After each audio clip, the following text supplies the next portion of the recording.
Welcome back. I just got finished recording the bear case for my Palantir valuation model, and we are going to be diving into the final segment for this three-part series, which will of course be continued when numbers get updated going into the future. So hope you've been enjoying this series, and as I've said, I'll be updating my numbers, which will get published next month when we have Palantir's earnings for Q2. But let's kick it off with the bull case, and you're probably well aware by now how my model works if you've seen the last two videos.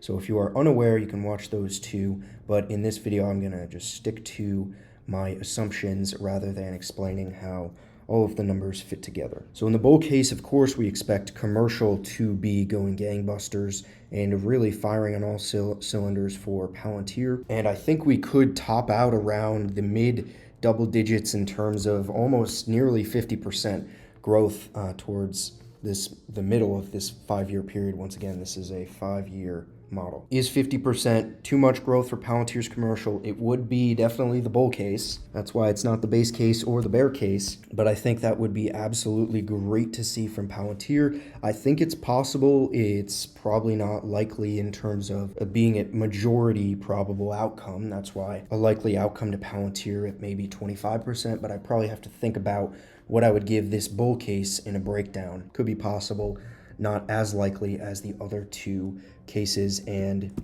I've talked about my reasoning why I think commercial is going to do very well going forward. Lots of new initiatives coming from Palantir. The flywheel is turning in terms of their customer acquisition and scaling throughout organizations, and even getting rid of some of the forward deployed engineers when we talk about Foundry for Builders, so less need for customization. They're trying to get away from that, which means that it can scale much faster and there can be much more input from the organizations themselves, which is going to help. So onto the government side, I think best case for Palantir's government business really is to just barely exceed their guidance, which would be 30% as we've talked about, and maybe they do 34, 35, 34, 33, 32, around that range, I think would be best case for Palantir's government business. Of course, it could do better than that, but I'm really not banking on it, and I think Palantir's government business, as long as it's able to stay the steady part of Palantir's revenue and continue to grow at this is a very fast rate, then that would be awesome for Palantir.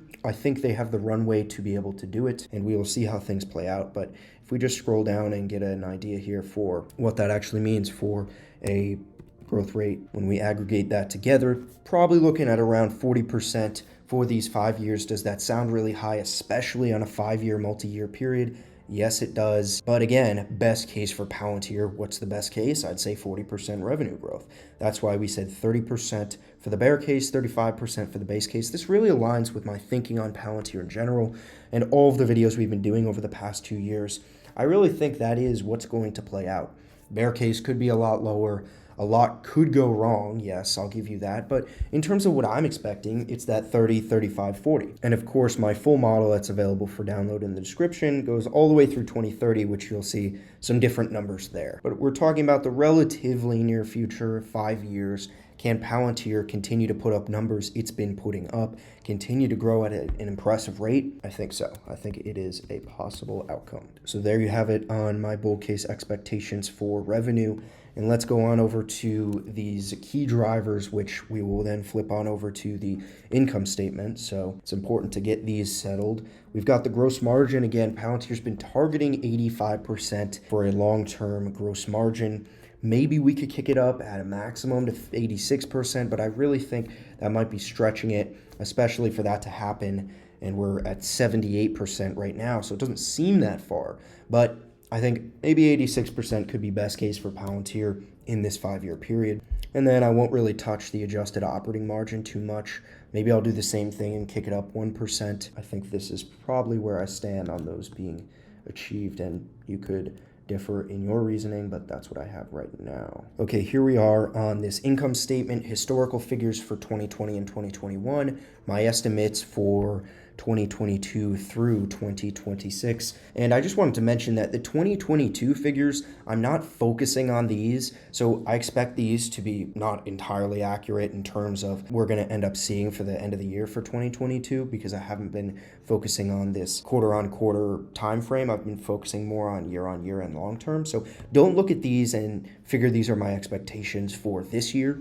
figure it's just used as a building block for going out through 2026. Okay, I just wanted to mention that. We've got the revenue of 8.4 billion, which would really be impressive to see. 6 billion the year prior, 2025, which would be far exceeding the goal of 4 billion. So 6 billion, 8.4 billion, and then you can take a look at cost of goods, gross profit, adjusted operating expenses, adjusted EBIT. You can take out the taxes, which there's this accounting thing where Palantir has their accumulated losses that they'll be able to take over time because they've been GAAP unprofitable that I think they can eventually use as a tax deduction, which could offset some of these taxes, but I'm not entirely sure how that works, and I don't want to factor that in now. So the taxes actually could be overstated, but I don't want to make any change to that. And we get to adjusted net income of 2 billion, 2.1 billion. So non-GAAP income of 2.1 billion. Let's see where that leads us for the valuation. So if we say Palantir's worth 20 times sales in 2022, which is clearly not the case where we're sitting at around 11 times sales, at least what the free market has decided it is worth. But let's say we just taper off as Palantir's growth continues, 20 down to 18, 16, 14, 12. You can make these up. It's pretty arbitrary until we eventually see what happens. But just in terms of forecasting where Palantir could be, 12 times sales I don't think is completely unrealistic. That gets us to a $100 billion valuation. And then if we hop down to the earnings estimates for a multiple on the non-GAAP earnings, 125, 100, 75, 65, 50. This is kind of what I'm expecting. I've done a video on this previously in terms of why the price to earnings for a growth company should be so high, like 125. Who deserves 125 times earnings? No one, really. Unless you're growing at 40% every year, and that soon, when you drop it down to 50 times, really makes sense in hindsight. Because if you look at the valuation projection for each year, 57, 66, 73, 92, 106, you shouldn't be going from 22 to 106 in 5 years. It should be much more of a gradual expectation, and unless the analysts are completely wrong and everyone completely misses what's about to happen with the stock, really shouldn't happen that way. So before we bring in the price target, I just want to talk about the dilution. Because we're using adjusted figures here, it's important to calculate what Palantir stock-based compensation, what kind of effect that has on this valuation model. So you've seen this already, but let's just say we tone back some of this stock-based compensation. It comes in well under expectations, at least my expectations, and they only end up with about 2.3 billion shares outstanding in the year 2026. That would be great. So it drops down even more. We see Palantir at $44 a share and a 400% gain from where it is today.